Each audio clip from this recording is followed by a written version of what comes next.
Okay, I think this is video 4 on this Honda. I'm taking a look at the air filter. It's not horrible. Seen better, but you know, it's not too bad. It's clean up there. It's a little dirty down there. And then looking inside, you want to inspect that there's nothing down inside. So looking at the fins inside there, looking for leaves, mouse stuff, squirrel, whatever. Looking for buildup on the blades.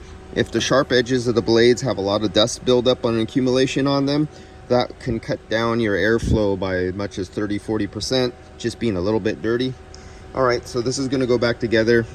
And of course, I found out that the relay does not work to the compressor, but the Honda dealership says it needs a compressor, and it's working.